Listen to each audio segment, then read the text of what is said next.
Kita ketemu lagi seperti biasa di konten saya, yaitu Empu Gelol, yang selalu menyampaikan perihal masalah seni, budaya kita Dayak atau Kalimantan. Pada sesi ini saya tetap berbicara atau membahas masalah Mandau. Itu poin yang paling utama yang dibahas setiap konten saya yang ada, yaitu tentang Mandau Tembilan, dan itu sudah beberapa kali. Dan ini adalah yang kesekian kali kita membahas Mandau Tembilan. Mandau Tembilan ini memang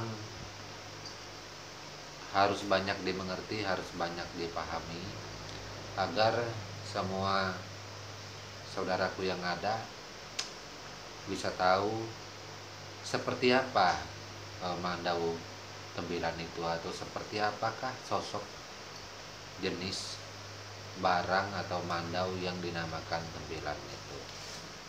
Memang pembahasan yang lalu-lalu banyak sekali membahas Mandau Tembilan, termasuk ini juga kita tetap membahas tentang Mandau Tembilan, supaya para saudaraku banyak tahu Mandau Tembilan yang bagus seperti apa, dan lain-lainnya. Selain itu, kemarin atau tadi siang kalau nggak salah ada pertanyaan di konten YouTube-nya Empu yang bertanya, mampukah Mandau Tembilan menghadapi orang yang kebal terhadap senjata tajam serta lain-lainnya. Jadi sebenarnya untuk Mandau Tembilan itu tidak memilih, mau itu orang yang tidak punya ilmu atau yang punya ilmu di zamannya, mau itu kebal atau tidak kebal. Yang pasti itu adalah lawannya yang harus dia tundukkan atau taklukkan, istilah bahasanya zaman dulu. Nah, jadi Mandau Tembilan yang turun ke lapangan, yang terjun di dalam peperangan atau pertempuran di zamannya untuk kami orang benua, dipastikan itu bukan Mandau Tembilan yang sembarangan. Kenapa bukan Mandau Tembilan yang sembarangan?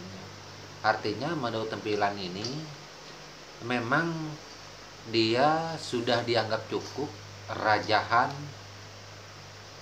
serta lain-lainnya yang di dalam mandau itu yang dipasangi oleh si pemiliknya, dibacai segala macam, dimandikan segala macam, dioles minyak serta bermacam-macam lainnya.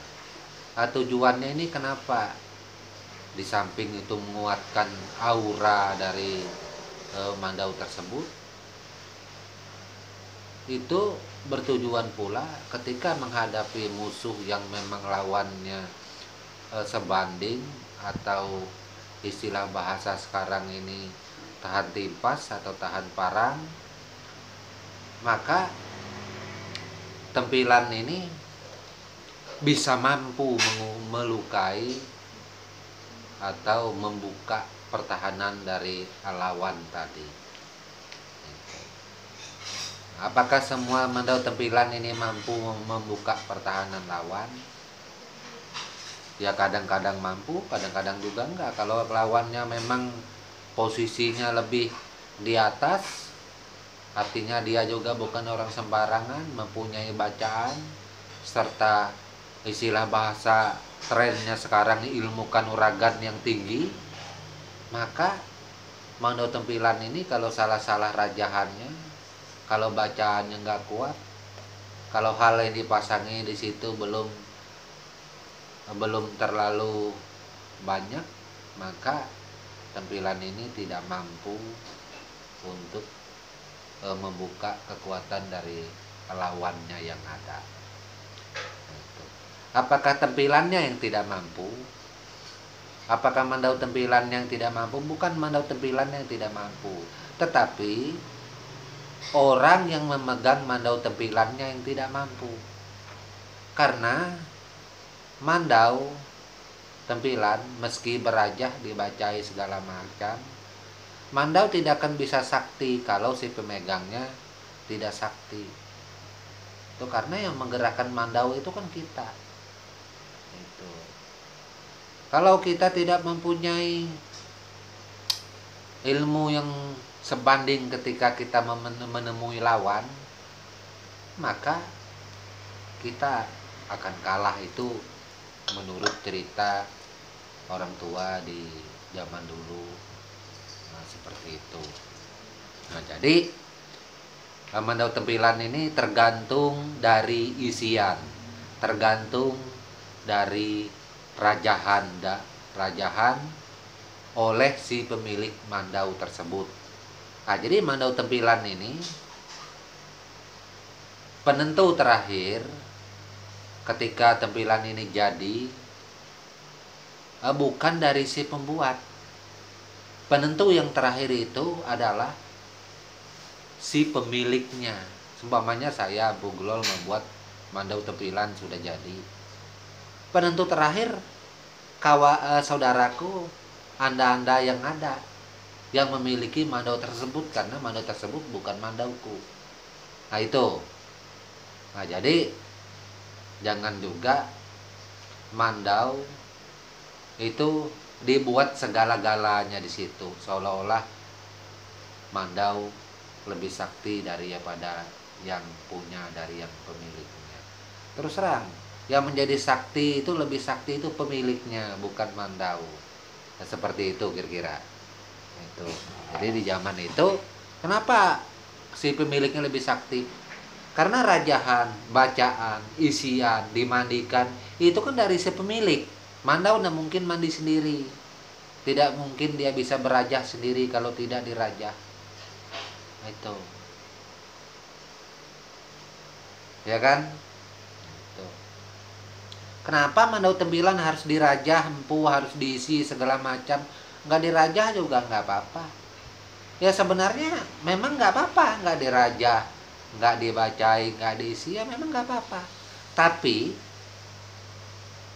peraturan resmi dari mandau tempilan secara umum di zamannya, saya tidak berbicara di zaman sekarang. Mandau tempilan secara resmi, secara umum di zamannya, itu memang mandau tempilan yang mempunyai isian semua. Kalau mandau tempilan itu di zaman dulu tidak mungkin tidak ada isian, itu sudah pasti. Namanya juga mandau tempilan. Apa mandau tempilan ini dipakai untuk bertebas atau dipakai untuk memotong kayu? Bukan. Mandau tempilan ini memang diciptakan, memang dilahirkan, dikodratkan untuk di dalam medan pertempuran di zamannya. Itu dia bukan diciptakan untuk kerja. Oh kalau begitu empu berarti mandau tempilan tidak bisa dipakai kerja, tidak bisa dipakai motong kayu. Siapa bilang? Mandau tempilan ini semua bisa, motong kayu, kerja juga bisa. Tapi dia bukan fungsinya kepada untuk kerja, bukan fungsinya untuk dibawa pergi ke dibawa berladang. Gitu. Bukan fungsinya. Meski itu nggak apa-apa. Itu karena nggak ada orang bawa mandau tempilan itu pergi berladang. Itu sudah nggak benar itu. Karena mandau tempilan ini adalah mandau pertahanan. Mandau yang menyangkut masalah jiwa kesatria seseorang. Itu. Seseorang kesatria Dayak itu apalah jadinya kalau dia tidak memegang tempilan. Karena kesatria orang Dayak ini, apalagi orang benua, itu dipastikan dia akan mempunyai mandau tempilan pegangan dari hidupnya. Itu. Nah, jadi Bolehkah mandau tempilan ini dipinjam teman, dipakai, dipinjam anak, dipinjam istri, dipinjam keluarga untuk dipakai? Nggak boleh. Itu. Kalau menurut aturan resmi, mandau tempilan tidak boleh dipinjam, dipakaikan oleh orang lain, kecuali untuk berfoto saja, seandainya di zaman sekarang. Itu. Atau dia kepingin megang, itu juga dengan syarat atas izin kita. Karena kalau tampilan ini menjadi pegangan kita, lalu bisa dipinjamkan ke orang lain, nggak bisa karena mungkin saja ukurannya sudah lain, bacaannya di situ sudah lain, itu. Namanya di situ sudah lain, itu. Dan roh dari mandau tampilan ini dengan si pemilik yang ada itu kan sudah menyatu. Ini dipakai orang lain, nah gitu. Sudah nggak pas. Kecuali mandau untuk kerja. Kalau untuk mandau kerja siapa aja boleh make. Nah, tapi kalau di zaman dulu yang namanya tempilan, seperti saya punya mandau tempilan, anak saya tidak mungkin memakai mandau tempilan saya karena dia juga punya mandau tempilan. Istri juga dia punya juga mandau tempilannya. Itu nggak saling pinjam, terkecuali mandau kerja. Seperti itu.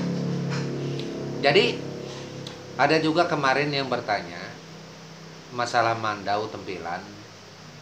Kira-kira empu mandau tempilan ini adakah pembedanya, seumpamanya ini dibuat untuk laki-laki, ini untuk perempuan? Nggak ada. Semua mandau tempilan itu sama. Seumpamanya laki-laki memakai mandau tempilan gagang atau hulu mandau tungur, yang perempuan juga boleh memakai tungur. Yang laki-laki memakai mandau bilah atau mandau tempilan gagang baleng atau kemau.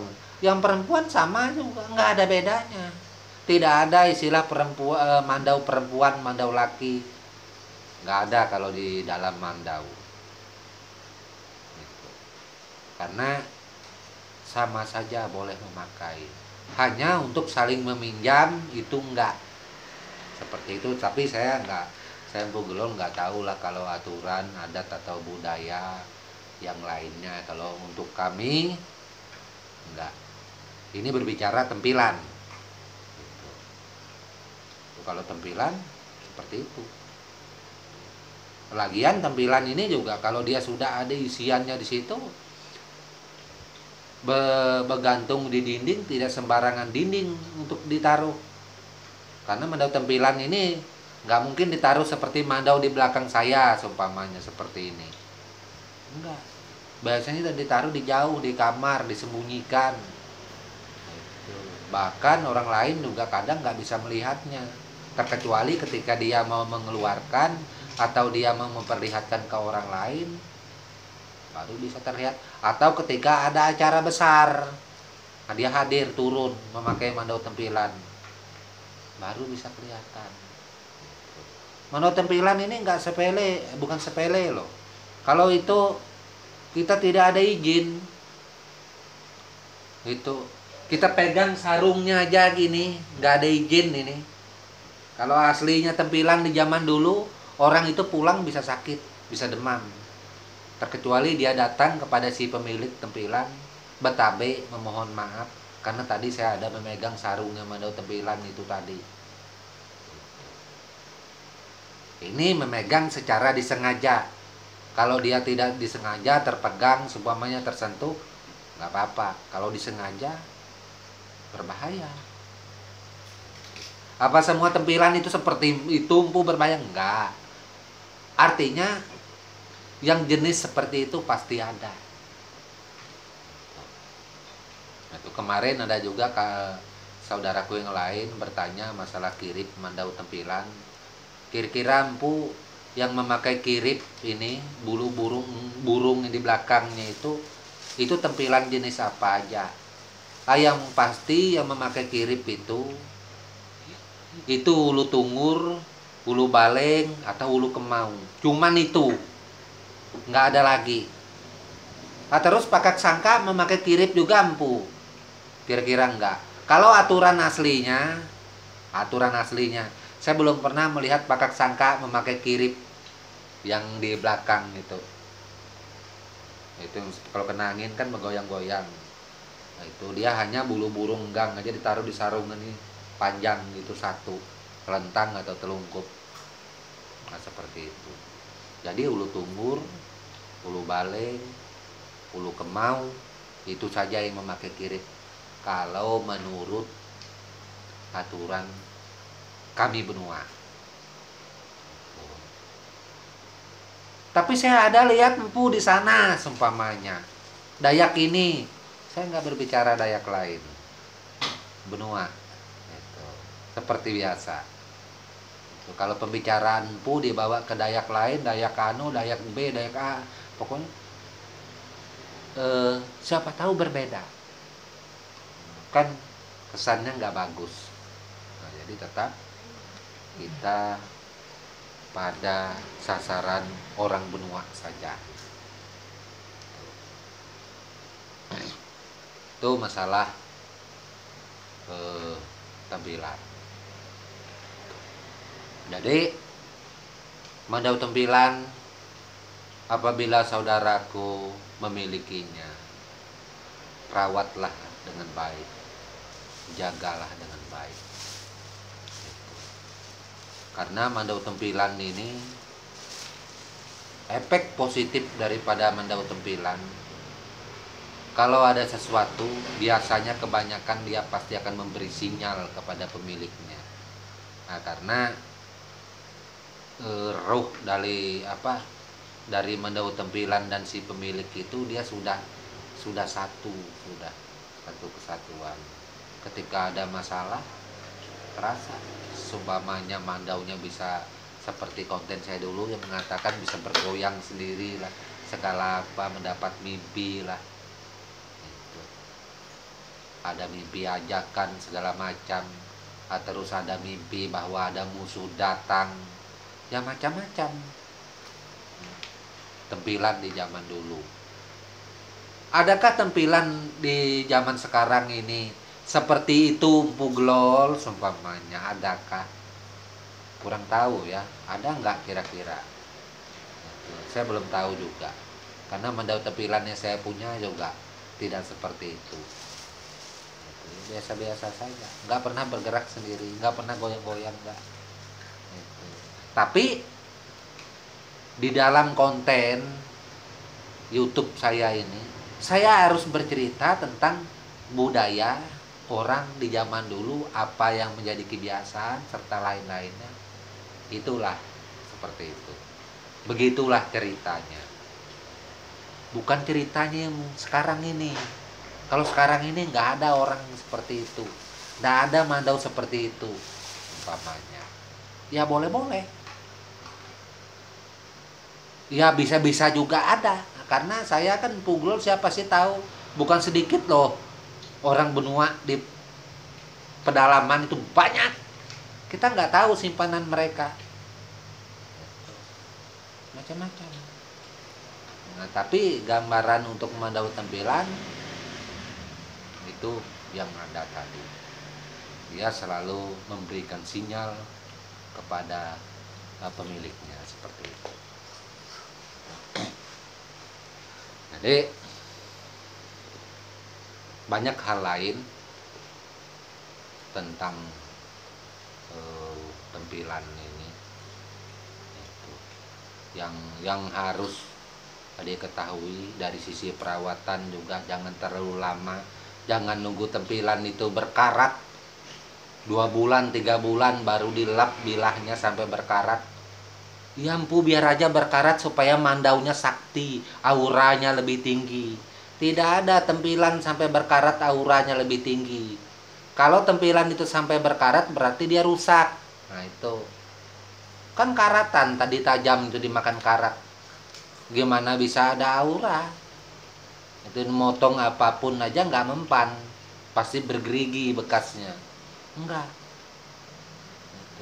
Jadi yang benar tampilan itu dirawat, jangan sampai berkarat, dan dia tetap tajam matanya. jauhkan dari jangkauan anak-anak yang kurang mengerti Mandau, terkecuali anak Dayak. Gitu. Kalau anak Dayak umur kecil 7 tahun sudah ngerti Mandau, sudah bisa memakai Mandau. Biar tajamnya kayak silet, nggak mungkin anak Dayak takut. Karena memang hidupnya. Orang Dayak itu rata-rata di kampung kalau lihat Mandau itu ada, kaget, ini sakti, ini panglima. Enggak, biasa-biasa aja. Karena sudah kehidupannya seperti saya, anak-anak saya. Kalau lihat orang membawa Mandau, penampilan seperti apa, ya biasa aja. Karena orang kami memang seperti itu, gitu. Itu. Sama aja kalau seumpamanya kita lihat polisi, lihat tentara membawa senjata api. Kita orang belum pernah lihat, jarang-jarang melihat, begitu melihat, kaget ngerinya ini senjata. Tapi kalau polisi dengan polisi, tentara sama tentara, dia lihat ya biasa aja sih begitu. Nah begitu juga kami orang Dayak, biasa aja, nggak ada apa-apa. Seperti itulah. Jadi saya menyampaikan ini bukan kepada seperti yang saya ceritakan tadi. Mungkin kawan-kawan, saudaraku bisa paham apa yang aku maksud lewat bahasa tadi. Artinya orang yang sama-sama ngerti tentang Mandau, itu saya nggak layak ngasih tahu mereka, menggurui mereka, karena mereka ngerti gitu, sama.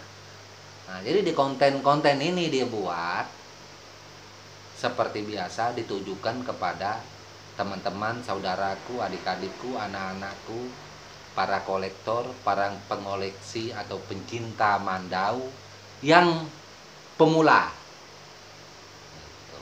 kepingin ada Mandau.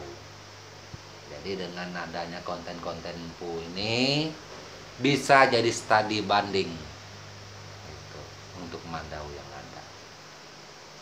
Kalau seumpamanya Empu ini banyak ngomong aja, si Anu lebih pas kalau bercerita dengan Mandau. Saya nggak pernah mengatakan saya lebih pas bercerita masalah Mandau. Ini tetap saya kembalikan kepada semua penonton yang ada ini. Terserah gitu. Karena mau diikutin, nggak diikutin, nggak apa-apa. Saya nggak bisa memaksa. Sama aja loh dengan subscribe.